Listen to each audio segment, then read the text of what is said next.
তিনি মায়ার সাগর, তিনি ভালোবাসার সাগর। তার দয়ার শেষ নাই, তার মায়ার শেষ নাই। আপনার পাপ যদি হয় খালের পানির সমান, বিলের পানির সমান, আমার আল্লাহর দয়া সাগরের পানির সমান। আমার আপনার গুনাহ যদি হয় পাহাড়ের সমান, আমার আল্লাহর দয়া আকাশের সমান। আমার গুনাহ যদি হয় আকাশের সমান, আমার আল্লাহর দয়া তার আরশের সমান। এজন্য আল্লাহ নিজের পরিচয় প্রথমে দিলেন, আমি দয়ালু, ভয় পেও না। লা তাইআসু মির রাহিল্লাহ, আমার রহমত থেকে তোমরা নিরাশ হয়ে যেও না, আমার ভালোবাসা থেকে নিরাশ হয়ো না। ও ময়মনসিংহের যুবক ছেলেরা, কত পাপ তুমি করেছো, কত হিন্দি সিনেমা দেখেছো, কত ব্লু ফিল্ম তুমি দেখেছো, কত মিথ্যা তুমি বলেছো, কত গুনাহ তুমি কামিয়েছো, কত জুলুম তোমার নাফসের উপরে করেছো। জেনে রাখো, তোমার গুনাহ জুলুম যত বড়ই হোক, আল্লাহর কসম, আল্লাহর দয়া ক্ষমা তার চেয়েও বড়। জায়নামাজ বিছিয়ে দাও, চোখের পানি ছেড়ে দাও, কেঁদে কেঁদে আল্লাহরে বলো, আল্লাহ আমি ছাড়া এই দুনিয়ায় তোমার কোনো গোলামের অভাব নাই, অনেক গোলাম আছে, কিন্তু তুমি ছাড়া মাওলা আমার আর কেউ নাই। তুমি ছাড়া কেউ আর আমারে ক্ষমা করে না।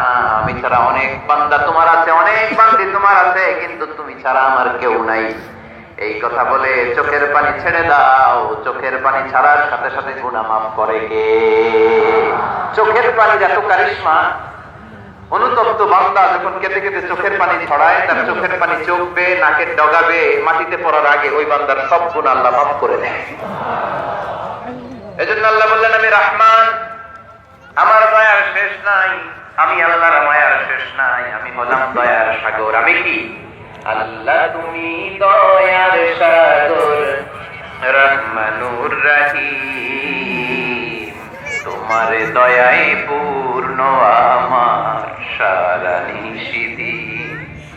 আল্লাহ তুমি দয়ার সাগর, রহমানুর রহিম, তোমার দয়ায় পূর্ণ আমার সারা নিশিদিন।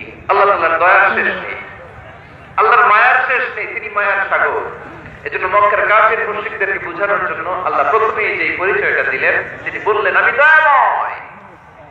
তোমরা রহমানকে চিনো না, রহমানকে জানো না, আমি মেহেরবান, আমি দয়ার সাগর, আমি মায়ার সাগর। আমার দয়ার কোনো শেষ নাই, কোনো সীমা নাই। চিল্লায় বলেন ঠিক কিনা? এজন্য আল্লাহ প্রথমে পরিচয় দিলেন আর রহমান, আমি দয়ার সাগর, আমি মায়ার সাগর। 2 নাম্বার পরিচয় আল্লাহ দিলেন